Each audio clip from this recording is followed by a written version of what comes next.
എൻ്റെ വീടിന് വളരെ അടുത്ത് എറണാകുളം ജില്ലയിൽ മുക്കാട്ടുപടിക്ക് അടുത്തുള്ള മലയിടംതുരുത്തിൽ കഴിഞ്ഞ ദിവസം ഉണ്ടായ സംഭവം ഹീനമാണ്. പോലീസ് കുറെ പാവപ്പെട്ട ദളിത് കുടുംബങ്ങളെ അടിച്ചിറക്കാൻ മുമ്പോട്ട് വന്നു. ഒടുവിൽ ആഭ്യന്തരമന്ത്രി തന്നെ ഇടപെട്ട് അത് പിൻവലിക്കുകയും പോലീസിനെ പിൻവലിക്കുകയും ചെയ്തു. അത് സ്വാഭാവികം, അത് നല്ല കാര്യം പിൻവലിപ്പിച്ചത്. കാരണം കേരളത്തിൽ വലിയ നവോത്ഥാനത്തിന്റെയും ഇടതുപക്ഷത്തിന്റെയും ഒക്കെ ചരിത്രം പറയുന്ന നമ്മൾ ഇപ്പോഴും കോളനി എന്നുള്ള പേര് മാറ്റി 30,000-ത്തിലധികം ഉന്നതികളിൽ, ഉന്നതം എന്ന് പറഞ്ഞാൽ ഉയർന്നതെന്ന് അർത്ഥം എനിക്കറിയില്ല, ഉന്നതികളിൽ ഭൂരഹിതരും അല്ലെങ്കിൽ തുണ്ടുഭൂമി ഉടമസ്ഥന്മാരും അല്ലെങ്കിൽ പുറമ്പോക്കിൽ താമസിക്കുന്നവരുമായ 30,000 ഉന്നതികളിൽ താമസിക്കുന്നവരിൽ മഹാഭൂരിപക്ഷവും ദളിതരാണ്, SC/ST വിഭാഗത്തിൽപ്പെടുന്നവരാണ്. എന്തുകൊണ്ടാണ് ഇങ്ങനെ സംഭവിച്ചത്? ഇപ്പൊ കഴിഞ്ഞ 10 കൊല്ലം കേരളത്തിൽ ഇടതുപക്ഷം ഭരിച്ചല്ലോ. അവർക്കൊക്കെ ലൈഫിൽ വീടുണ്ടാക്കി കൊടുക്കും. എന്ത് ലൈഫ്? വീണ്ടും ഉന്നതികളിലേക്ക് പോവാണ്. ലൈഫ് ഉന്നതി. പണ്ട് ലക്ഷം വീട് ഉന്നതിയായിരുന്നു, ഇപ്പൊ ലൈഫ് ഉന്നതിയായി. അവർക്ക് ഭൂമിക്ക് അവകാശമുണ്ട് എന്ന് പറഞ്ഞപ്പോൾ ഒരിക്കലെങ്കിലും CPM പോലെ ഒരു പാർട്ടി അതിനെ സപ്പോർട്ട് ചെയ്തു? കഴിഞ്ഞ എത്ര കൊല്ലമായി ചെങ്ങറയിൽ, അതിനുശേഷം അരിപ്പയിൽ ഭൂരഹിതർ സമരം ചെയ്യുന്നു, ദളിതർ. എന്തായിരുന്നു ചെങ്ങറയിലെ സമീപനം? അവർക്ക് ഇപ്പോഴാണ് അവസാനമാണ് റേഷൻ കാർഡ് കിട്ടിയത്. ഇപ്പോഴും വീട്ട് നമ്പർ ഇല്ല, വൈദ്യുതി ഇല്ല, ഒന്നുമില്ല. ആയിരക്കണക്കിന് വീട്ടുകാർ അവിടെ താമസിക്കുന്നു. മഹാദുരിതത്തിലാണ്, ദുരന്തത്തിലാണ്. ഈ മഴയത്തൊക്കെ അവർ വലിയ പ്രശ്നമാണ്. എന്തുകൊണ്ട് അവിടേക്ക് ഒരു പ്രാവശ്യം പോലും ഗവൺമെന്റ് നോക്കിയില്ല? അതവിടെ നിൽക്കട്ടെ, നമുക്ക് മലയിടംതുരുത്തിലേക്ക് വരാം. മലയിടംതുരുത്തിലും സമാനമായ അവസ്ഥയാണ്. പുറമ്പോക്ക് ഭൂമിയിലാണ് പാവങ്ങൾ താമസിക്കുന്നത്. അവർക്ക് സ്വന്തമായി ഭൂമിയില്ല. അവർ വീട് വെച്ച് തങ്ങളുടെ ആകെയുള്ള വരുമാനം, സമ്പാദ്യം മുഴുവൻ ഒരു വീട്ടിൽ വെച്ച് അവരിറങ്ങി പോകേണ്ടി വരില്ല എന്ന ഉറപ്പിൽ അവിടെ താമസിക്കുകയാണ്. പക്ഷേ മലയിടംതുരുത്തിലെ വിഷയം ഉണ്ടായത് ഇന്നലെയല്ല, ഈ കഴിഞ്ഞ ദിവസമല്ല. എത്ര കൊല്ലമായി അതിന്റെ കേസ് നടക്കുന്നു? കീഴ്ക്കോടതി മുതൽ സുപ്രീം കോടതി വരെ അതിന്റെ കേസ് പോയി. ആ കേസ് പോണ കാലത്ത് എന്തായിരുന്നു സ്റ്റേറ്റ് ഗവൺമെന്റ് നിലപാട്? ഒന്ന് പബ്ലിഷ് ചെയ്തിട്ട് ഇവര് ഈ ഭൂമിയുടെ ഉടമസ്ഥതയും അവകാശവും സ്വഭാവമൊക്കെ നിർണ്ണയിക്കാനുള്ള അവകാശം പൂർണ്ണമായും സ്റ്റേറ്റ് ഗവൺമെന്റിനാണ്, റവന്യൂ വകുപ്പിനാണ്. ആദ്യം നോക്കേണ്ടത് ഈ സവർണ മാടമ്പിമാർ, ഈ പാവങ്ങളെ ഒഴിപ്പിക്കാൻ ശ്രമിച്ച ആളുകൾ, അവർക്ക് അനുകൂലമായല്ലേ കേരളത്തിലെ റവന്യൂ ഡിപ്പാർട്ട്മെന്റ് രേഖ കൊടുത്തത്? അല്ലെങ്കിൽ അല്ലാന്ന് പറയട്ടെ, എന്താണ് റവന്യൂ ഡിപ്പാർട്ട്മെന്റ് ഇവരെ അറിയിച്ചത്? ഇത് പുറമ്പോക്കാണ്, ഇവരുടെ അവകാശമല്ല. അതനുസരിച്ചല്ലേ സുപ്രീം കോടതി വിധിച്ചത്? കേരള ഗവൺമെന്റ് അങ്ങനെ പറഞ്ഞില്ലായിരുന്നെങ്കിൽ സുപ്രീം കോടതി വിധിക്കൂ? കേരള ഗവൺമെന്റ് കൊടുത്ത അഫിഡവിറ്റ് ഒന്ന്. ഈ കേസിന്റെ ഏതെങ്കിലും ഘട്ടത്തിൽ LDF UDF എനിക്കറിയില്ല ഏത് കാലത്താണ് നടന്നത്, കേരള ഗവൺമെന്റ് എന്ന് പറയുന്ന സ്ഥാപനം കോടതിയിൽ ഇടപെട്ടോ? ഇവരെ ഒഴിവാക്കാൻ പറ്റില്ല. ഞാൻ ഓർക്കുന്നത്, ആദിവാസിയുടെ അന്യാധീനപ്പെട്ട ഭൂമി ഒഴിപ്പിക്കണമെന്ന് കോടതി പറഞ്ഞപ്പോൾ കേരളത്തിലെ UDF-ഉം LDF-ഉം എക്സെപ്റ്റ് ഗൗരിയമ്മ എല്ലാവരും ചേർന്ന് നിയമം ഉണ്ടാക്കി കോടതിയെ പറ്റിച്ചു. ഇവർക്ക് പകരം ഭൂമി കൊടുക്കാം, ഇവരെ ഒഴിപ്പിച്ചാൽ ഇവിടെ രക്തമൊഴുക്കുണ്ടാവും. അപ്പൊ സുപ്രീം കോടതി അങ്ങനെ പറഞ്ഞാണ് സുപ്രീം കോടതിയെ സമാധാനിപ്പിച്ചത്. അങ്ങനെ ചെയ്യാമായിരുന്നല്ലോ. ഇതിൽ എന്തെല്ലാം കാര്യം സുപ്രീം കോടതിയോട് പറയാലോ. ഇവരെ ഒഴിപ്പിക്കാൻ പറ്റില്ല, പ്രായോഗികമായി ബുദ്ധിമുട്ടാണ്, അതുകൊണ്ട് ഇവർക്ക് അവിടെ പട്ടയം കൊടുക്കാൻ ഞങ്ങൾ തീരുമാനിച്ചിരിക്കുന്നു.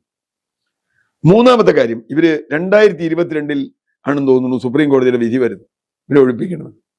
കഴിഞ്ഞ 4 കൊല്ലമായി ഇവിടെ ഭരിച്ചിരുന്നത് LDF അല്ലേ. എന്താ LDF ചെയ്ത്? ഇപ്പോ ഏറ്റവും തമാശ, പാർട്ടി സെക്രട്ടറി MV ഗോവിന്ദൻ അവർക്ക് ഉടനെ പട്ടയം കൊടുക്കണമെന്ന്. എവിടെയായിരുന്നു സഖാബെ കഴിഞ്ഞ 10 വർഷം? അവിടെ ഒരു ദളിത് MLA ആയിരുന്നല്ലോ അവിടെ ഉണ്ടായിരുന്നത്, VP ശ്രീനിജൻ. അദ്ദേഹത്തിന്റെ മണ്ഡലത്തിലാണല്ലോ നടന്നത്. ഇപ്പൊ പറയുന്നു പോലീസിനെ ഞങ്ങൾ തടഞ്ഞു നിർത്തി. എത്ര കാലം തടഞ്ഞു നിർത്താൻ പറ്റും? സുപ്രീം കോടതി ഉത്തരവുണ്ടായി, അത് വീണ്ടെടുക്കാൻ പറഞ്ഞ് കീഴ്ക്കോടതിയോടും പോലീസിനോടും പറഞ്ഞാൽ എത്ര കാലം തടഞ്ഞു നിർത്താൻ പറ്റും? ഒരു ചെറിയ കാര്യം ഓർമ്മിപ്പിക്കട്ടെ.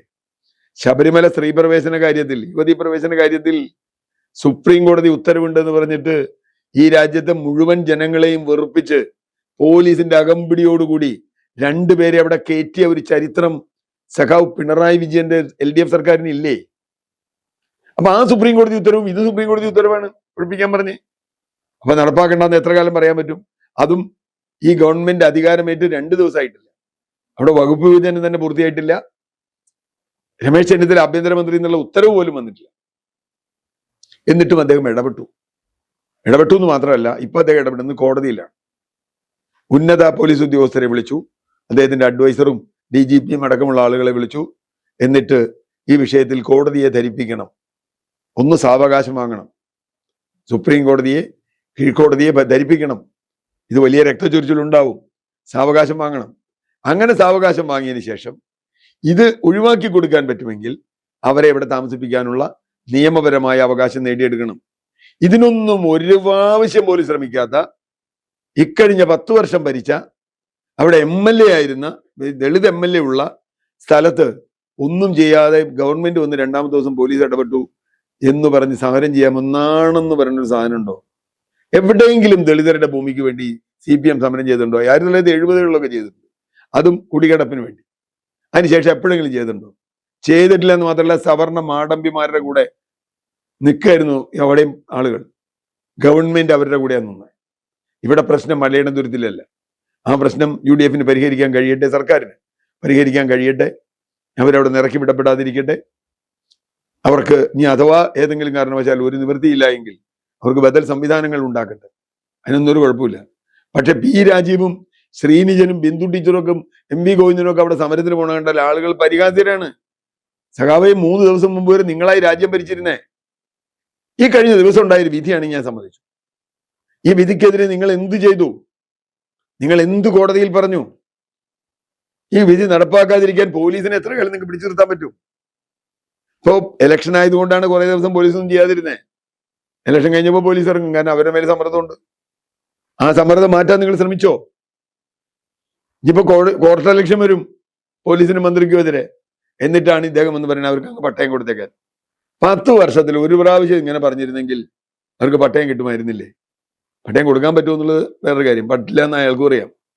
MV ഗോവിന്ദനും അറിയാം ഇത് അങ്ങനെ എഴുതി പട്ടയം എഴുതി കൊടുക്കാൻ പറ്റുന്ന സ്ഥലമല്ല. പക്ഷെ അവരെന്താ കൊടുക്കാൻ ചെന്ന? അപ്പോ CPM-ന്റെ നാണം കെട്ട, അവർ തകർന്നടിഞ്ഞ തോൽവി, ആ തോൽവിയിൽ നിന്ന് രക്ഷപ്പെടാൻ പുതിയൊരു മുഖം കണ്ടെത്താൻ സമരമുഖം കണ്ടെത്തണം. ആ സമരമുഖമൊക്കെ നമുക്ക് കണ്ടെത്താം, ഒരു കുഴപ്പമില്ല. പക്ഷേ അത് സ്വന്തം അസ്തിത്വത്തെ അല്ലെങ്കിൽ സ്വന്തം നിലപാടുകളെ വിലയിരുത്തിക്കൊണ്ടല്ല സമരത്തിന് പോയാൽ പണി കിട്ടും. പണ്ട് ഗെയിൽ പൈപ്പ് ലൈനെതിരെ സമരം ചെയ്തു, അധികാരത്തിൽ വന്നപ്പോൾ ഗെയിൽ പൈപ്പ് ലൈനിന്റെ ആളുകളായി. അത് ഞാൻ പറഞ്ഞത് സത്യസന്ധമായി ഈ വിഷയം പഠിച്ച്, മുനമ്പം വിഷയത്തിൽ സമരം ചെയ്ത മാതിരിയായി, നാണം കെട്ടുപോയില്ലേ? പഠിച്ച് അതിന് നിയമപരമായ പരിഹാരം കാണണം. അതിന് UDF ഗവൺമെന്റിന് കഴിയട്ടെ. ഇപ്പൊ രമേശ് ചെന്നിത്തല നേരിട്ട് തന്നെ ഇടപെടുന്നുണ്ട്. ഞാൻ മനസ്സിലാക്കുന്നത് റോജി M. ജോണിനോട് സ്ഥലത്ത് പോയി അവരെ കണ്ട് അത് പരിഹാര നിർദ്ദേശം പറയാൻ പറഞ്ഞിട്ടുണ്ട്. കോടതിയിൽ ഇടപെടുന്നുണ്ട്. അതുവരെ പോലീസ് ആക്ഷൻ തടഞ്ഞിട്ടുണ്ട്. ഇത്രയൊക്കെയാണ് ഒരു ഗവൺമെന്റിന് അധികാരമേറ്റ് ഒരാഴ്ചക്കകത്ത് ചെയ്യാൻ കഴിയുക. ഇനി അവരെന്ത് ചെയ്യുന്നു എന്നുള്ളതാണ് സൂക്ഷ്മമായി നമ്മൾ വീക്ഷിച്ചുകൊണ്ടിരിക്കുന്നത്.